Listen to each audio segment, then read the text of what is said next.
I think e-commerce is one of those really interesting fields.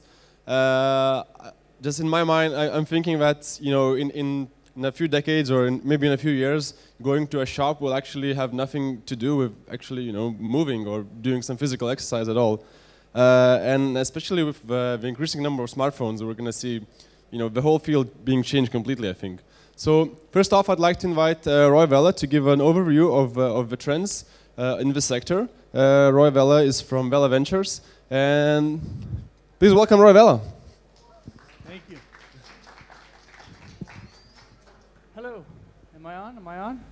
Louder, you can hear me? Okay, good. So this is a small part of a larger presentation.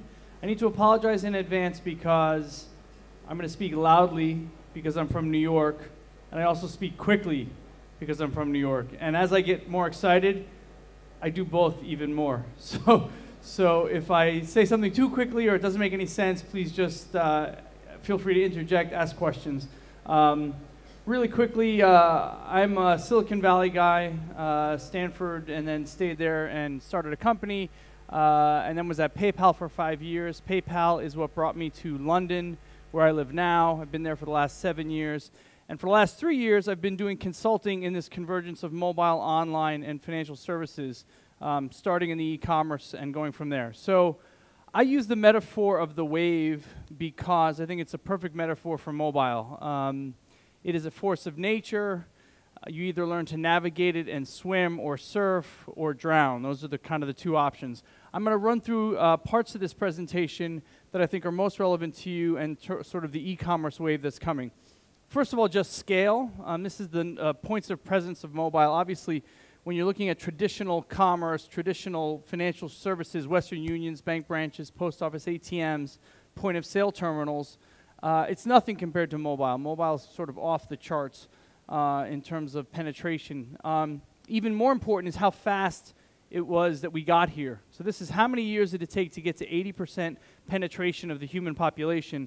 And again, mobile is by far the fastest technology to get to 80% of the human population. And it really comes down to this. The world is changing fast. Big is not going to beat small anymore. It's about the fast beating the slow.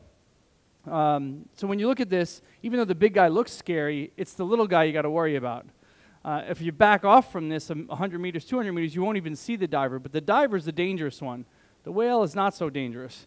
Another great metaphor is a supertanker. If you want to turn a supertanker 1 degree, it takes 14 turns of the wheel.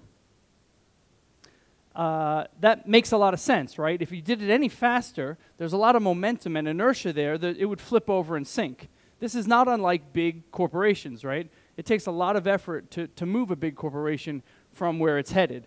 The other thing about a supertanker is if you're at full speed and you see something 5 miles ahead of you, you've hit it. The next command given is abandon ship. So the large supertanker, like the large organization, is very hard to maneuver. Time magazine did a study back in August of last year. They called it the wireless issue. All of these images are from Instagram. And they were talking, the way they did it is they interviewed 5,000 people across the globe. So in India, in China, in Europe, in the States and Latin America. The amazing stat that came out, 84% said they couldn't live 1 day without their mobile device. This is across culture, across region, across country. So what are we talking about? It's personal, it's essential, it's affordable, it's fully global, it's connected and ubiquitous, it's proximate, it's always within arm's reach, it's sophisticated yet fun, it's trusted, it's measurable, it's sensitive, it can actually hear and see better than you can, monetizable, and right now it's very much an operator-led platform. Just so that we're 100% clear and we're on the same page, as far as I'm concerned, it is the most deeply and broadly penetrated technology ever. If you look at human history, it goes like this: fire, then the wheel, then the mobile phone. And to just prove my point, we'll look at the lowly toothbrush. There are 3 times as many mobile devices on the planet as toothbrushes. Not expensive, not heavy, not hard to distribute, no IP, no patents. It's just because connectivity and communication is more valuable than dental hygiene. to the vast majority of people. Look at this stat. Mobile, electricity, safe drinking water. In terms of penetration, again, of the human population. The only reason that electricity lags mobile is that people are sharing power. So in Africa, in South America, there's a guy with a generator and people go and pay to charge their phones. And actually, electricity has been rising because people need to charge their phones. They didn't need it for light. They didn't need it for refrigeration. But now that they've got a mobile, they want electricity. So this whole front part is just to say, it's not internet in your pocket. It's not web on a small screen. This is a new paradigm. This has never happened before. It will likely never happen again. Everyone is connected to the device. Look at this. This is the 2005 selection of the Pope. And you can see in the corner here, there's actually a guy with it's probably a Samsung or a Nokia. And this is the recent one. 8 years later, you go from one phone to all phones. So the world has changed in really fundamental ways. Okay, acceleration and digital bridges, which are really important. So this is a photo taken with Instagram, which is why I love it. And what it's showing is the number of months to get to 1 million users. The red guys are the internet guys. So if you look, AOL, it took over 5 years. It took eBay over 2 years. PayPal just over a year. The green guys are mobile. Instagram hit 10 million users in less than a year. Draw Something, 9 days from launch, they hit their first million user. 9 days. And they hit 36 million in 6 weeks. A month and a half from launch, Draw Something had 36 million users. Instagram hit over 100 million in 2 years, and as you all know, probably they sold to Facebook for $1 billion, which ended up being more like 750 million. This isn't because these are just staggeringly good products. It's because everybody's connected to everybody else. And so the network effects are tremendous. They actually cut both ways. So Draw Something peaked at 36.5 million. Today, they have around 9 million. There's a 75% decrease in 7 months. So as quickly as people came in, they left, which is interesting. I mean, I think Draw Something still, they have 9 million users. Like, they're doing fine. But people look at it and go, oh, you lost all those users. Well, that's how quickly mobile moves. It's not just digital. So this is it's a Taco Bell in the United States. It's called a Taco Loco. They did a deal with Doritos to put a Doritos shell around a taco that they sell. Compare that to the McDonald's cheeseburger. They sold 100 million of these in 10 weeks. And they've sold over 375 million to date. Compare that to McDonald's. It took them 18 years to get to their first 100 million. And by the way, this isn't delicious. I talked to people on this deal. They said, yeah, when you take a Doritos and you put it around our taco, it's even more disgusting. So it's not about food quality. It's just because everybody's connected to everyone else. So using social media and mobile together, they were able to sell a lot of these. This is the woman who actually put that product together. She said, mobile is not a channel. It's a technology-driven cultural phenomenon that's fundamentally changing how consumers interact with brands and with one another. Crowdsourcing. So Quirky is a platform on which you can make physical products. They made 15 new iPhone 5 accessories in a week. In a week. 1 week from launch, there were 15 new accessories to buy on Quirky. I'm flying through these because there's a lot of them. Coca-Cola, this is, again, a digital bridge, moving from the digital world to the physical world. Coca-Cola wanted to participate. They made an ad on a magazine that you rolled it up and you stuck your iPhone in and it made it into a speaker. And actually, it was quite effective. It made the volume much, much louder, which was amazing. Paddy Power did Twitter skywriting. So when you were at the Ryder Cup, you tweeted to them. They had 5 planes in the sky that drew your tweet on the sky. Again, this is a kind of a digital bridge, trying to get the fact that everyone has a mobile device, so they let you tweet in and see it above you at the games. This is about 50 Shades. This is a paperback book, right? This is a physical paperback book. They hit 35 million users faster than Instagram. Again, this is just because everybody's connected to everyone else in real time, so that communication moves really quickly. Personalization, proximity, and the loss of physicality. So personalization first. Everyone wants to treat the red ball like it's special, like it's unique, like it's different from all the rest of the balls. The reality is, you've all been chipped. Whether you realize it or not, your SIM and your phone number is unique to you on the planet. We have a global identity system now that is your phone number. And we've never had that before. Even the international standard bank account identifier is different in every EU country. So this is the first time where we actually have true personalization. Your phone number is unique to you versus everyone else. There's a couple of Dilberts in here because they're very relevant, and I find them amusing, so there they are. Oh, sorry. What'd I do? Sorry. Anyway, so this is an infographic from the Mobile Marketing Association, and I don't have time to go through all of it, but I'm going to highlight some of it. So the first thing is that mobile is becoming the connective tissue, a very biologic term, of nearly every aspect of life, making it the most personal and the most pervasive media in history. That is true on the media front. If you look at media in terms of what's out there, radio, TV, PC, internet, mobile kind of is off the charts there. I love this one. I want to meet the guy who wrote only. Only 6% take calls or texts during sex. That's interesting. 1 in 4 are addicted to their phone. If you talk to under 30s, it goes to 1 in 3. 34% are completely addicted. And that makes perfect sense, right? The phone surrounds the individual. It's their searches, their calendars, their location, their purchases, their interests, but most importantly, it's the social graph. It's everybody that they know and everybody that they want to connect to. I don't have time to dig into this, but I would encourage you to look up Mary Meeker and look up her recent presentation about asset heavy versus asset light. And so we're in a transition here where we're going from asset heavy world where things are physical to an asset light world where things are digital. And whether it's relating to space or time or money, that's happening across the board, and it's affecting everything and very much affecting e-commerce. So Mary Meeker, look her up. She's a partner at Kleiner Perkins right now. I have another slide of hers in here. It's really worth investigating, and I don't have time to dig into it, unfortunately. Hyperconnectivity, though, I really do want to dig into. So hyperconnectivity and user interfaces. Having everyone connected to everyone else changes the world in big ways. So first of all, when we say internet, when my generation says internet and the web, we tend to mean a laptop. We tend to mean a desktop.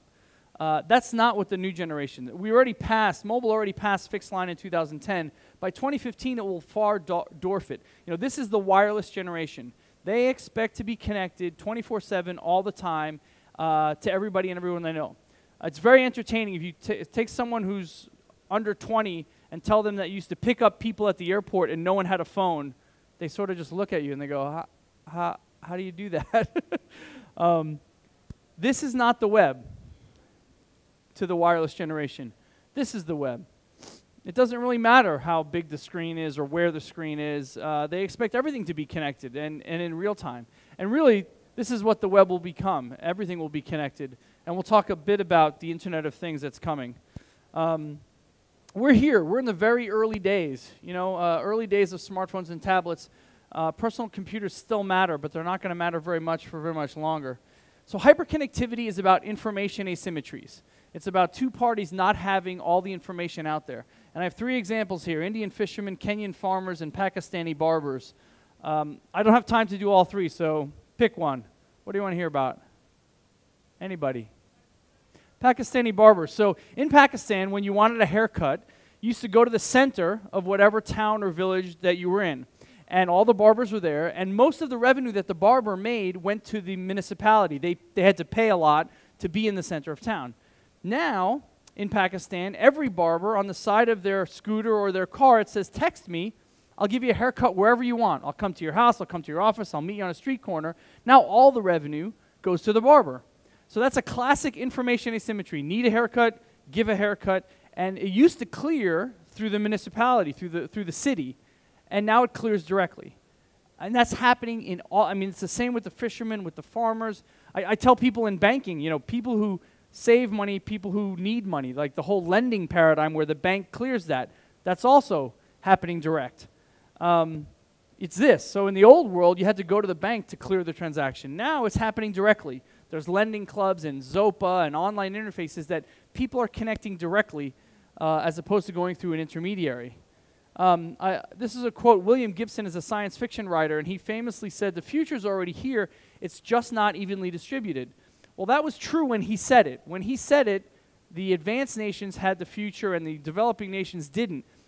That's changing. Mobile has flattened that curve. The future is way more evenly distributed than it's ever been before. It's dramatically improving an individual's ability to earn a living. It means that you can keep more to keep your family alive. And the most important thing is this: everything is becoming smooth, slick, slippery, and very, very fast. This is the opportunity of the present moment. It's an interface that removes all the frictions from any business transaction. The future belongs to the hyper-connected. It's an open global community with massive disruptive effects. This comes from a site called The Next Billion Seconds. A billion seconds is just about 30 years. So they're looking out 10, 20, 30 years. And it's this: I trust my network more than I trust your brand. Now when I go into a store, I don't just have the information in front of me or what I brought with me. I bring everybody with me. I have all the information that's available. I have the price in every currency. I have the availability. I have how it performs. I have reviews. I've got full information all the time with me. This is a store today in Brazil. If you haven't seen this before, you see these little blue numbers? Those are Facebook likes for every article of clothing. And that's full information, right? So they post all their clothing up, and people like them. And some people say, oh, God, that's crazy. People are only going to buy the most liked piece of clothing. Not true. There's a group that buys the most likes. There's another group that wants the least liked. And there's some who just in the middle. I don't want the most. I don't want the least. I want something in the middle. And all it is information transparency, right? It's the fact that everyone's connected to everyone else. You probably haven't heard of Dave Carroll. Dave Carroll is a Canadian musician who checked his guitar with United Airlines, and they destroyed it. So he applied in the process, and they denied it. And he appealed, and they denied it. So Dave wrote 3 songs, and he posted them up on YouTube, and 11 million people watched it. About how bad, and the songs were called United Breaks Guitars. And the estimate is that it cost United $180 million because they refused to replace a $3,500 guitar. So Dave is in the new world, and United is in the old world. In the old world, United's like, I broke your guitar. What are you going to do? In the new world, Dave tells everybody. And it costs United $180 million. Actually, Dave has started 2 companies around this. Grapevine, which is for customers to complain, and Resolution 1, which is for merchants to deal with those complaints. He's making money from it. So this is a small sample of the companies out there going after this hyperconnectivity opportunity. It's not up to date, but there's a huge amount of opportunity here. Hyperconnectivity is really the wave of the future. Apps, our beloved apps. We adore our apps. Another Dilbert.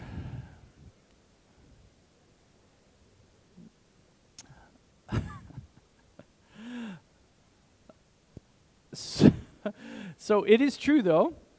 We are absolutely crazy about our apps. So there's about just over 1 million apps out there on Android and iOS. They've been downloaded 50 billion times. So there's not even 1 billion smartphones. So you got about 1 million apps on 1 billion smartphones, 50 billion downloads. Ridiculous. Amazing. And it's all about simplicity. So Johnny Ives is the designer behind all things Apple at this point, and it's about meticulous simplicity, using material in a very minimalist way. And simplicity is really winning the day. If you look at this is the average sale price. You know, iPhone, very expensive, but not that many units. The rest sort of lagging behind.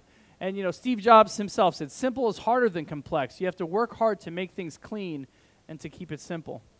And look at this, what it means. So this is units, revenues, and profits. So Apple has about 10% of units, 45% of industry revenue, 75% of industry profit. 10% of units taking 75% of profit from the industry.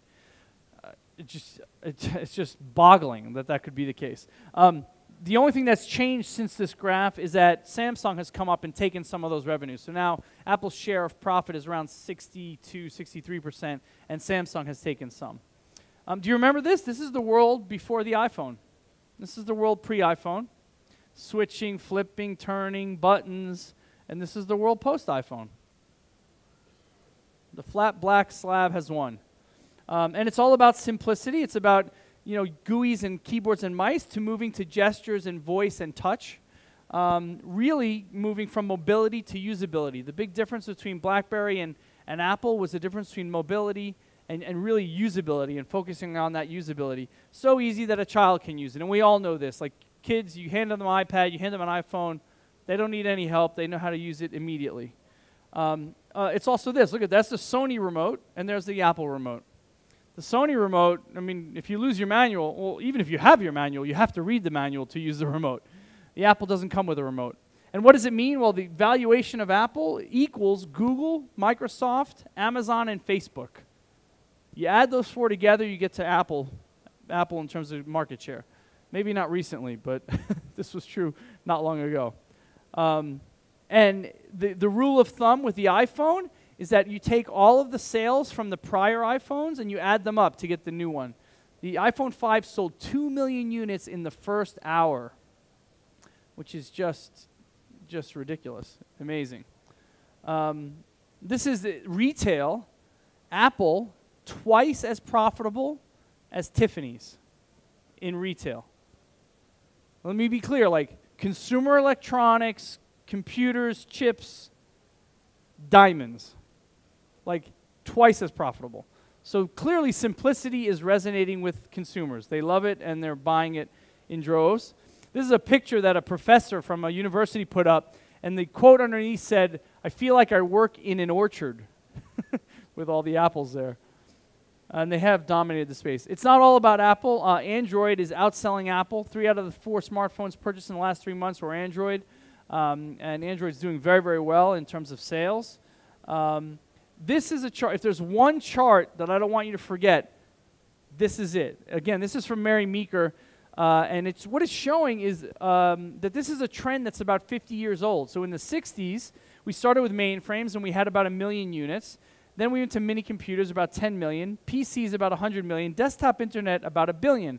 If mobile hadn't happened yet, if you rolled the clock back to 2002, 2003, you'd say, well, something's coming. There's some 10 billion of something on the way, and that's mobile.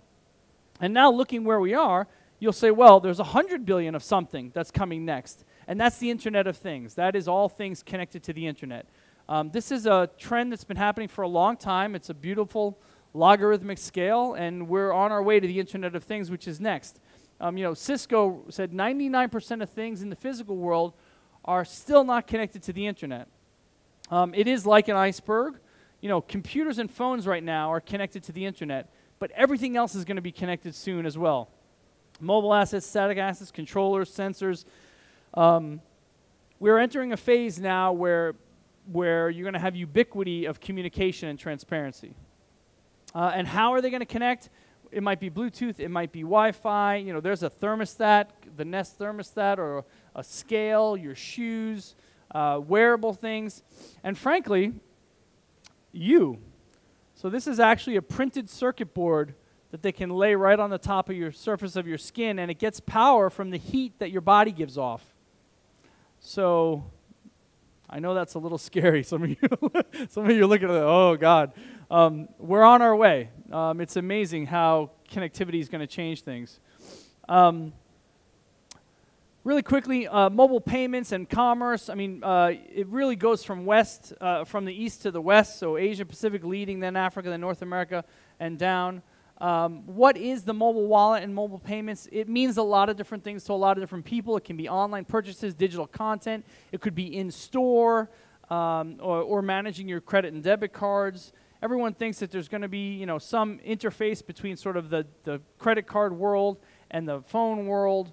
This is one categorization. It's not the only one. Mobile at the point of sale, mobile as the point of sale, mobile payment platforms, direct carrier. I think the most important is this last one, the closed-loop mobile payments and what merchants are doing. Starbucks in particular. So in the United States, the most popular and the most penetrated mobile payment system today is run by a coffee shop. So Starbucks has the most pervasive mobile payment system in the United States. They hold about $1.5 billion inside the mobile wallet that they carry. It's a very simple system. It lets customers pay at the till and order and scan barcodes and share what they're drinking. It's very simple, so simplicity again is winning, but very valuable. So everyone wants to know about this race and who's going to win and what's happening next. Everyone's focused on the mobile wallet and what's happening to e-commerce and m-commerce. You probably heard of GAFA, so Google, Apple, Facebook, and Amazon. I don't have time to dig into it very deeply, but just really quickly, it's all about the data. So Google, this is the Google Wallet image. It's not about the payments. It's about the data. It's about filling the servers with information to better present a more relevant ad to you at the right time. It's about all this information flow, and I'm going to skip that for now. So, they say it's free, but they sell your information. So anytime you're using a free product, whether it's Google or whatever, you're the product, right? Let's be clear. Like, if it's free to you, then they're selling you. That's what they're selling, and it's advertising. It's been said many times, data is the new oil. It's all about collecting data and presenting you with a relevant ad at the relevant time, and moving up the value chain. So going from data through information to knowledge, wisdom, and power. And I could dig into that a lot deeper, but we don't have time for it. American Express actually gets this. They understand that payments, what they do today, is a small part of a much larger pie that is post-transaction, loyalty, commerce, and evaluation. Like that whole circle of commerce. So when you're thinking about e-commerce or mobile commerce, the payment is just a thin slice compared to everything else. Everyone wants to know what Apple's doing. Everyone thinks that the money is going to go into the iPhone, and everyone thought there might be NFC in the iPhone 5. Again, Passbook, if you look at Passbook, it didn't have payment, and it doesn't need payment. All they want is to collect the data. Where are you shopping? What are you watching? What are you drinking? Where are you going? They want to collect the same amount of data that Google does. They have the data interest that Google does. Amazon just launched the Amazon coin, which is a new currency. There's a number of digital currencies out there that are changing the dynamics as well. So really quickly to conclude, the runners, the banks, they want to avoid mistakes at all costs. It's about risk and compliance. The schemes, Visa, MasterCard, it's about scale and standards. They just want processing volume. Except for Amex, as I said before, Amex is different. They get it.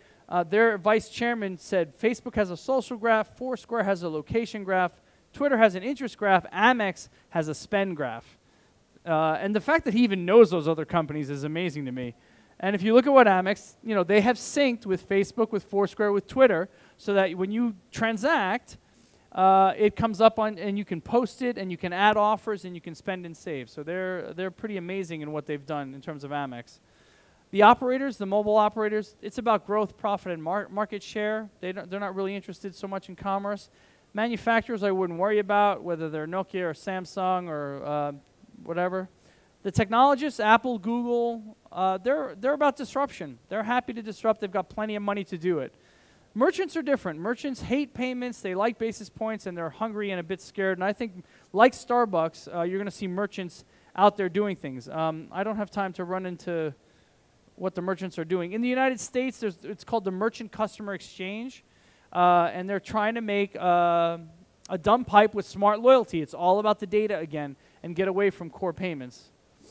I'm not going to talk about Walmart. So the race that we're talking about, in summary, it's a brave new world. I think this is the first global platform that we're seeing.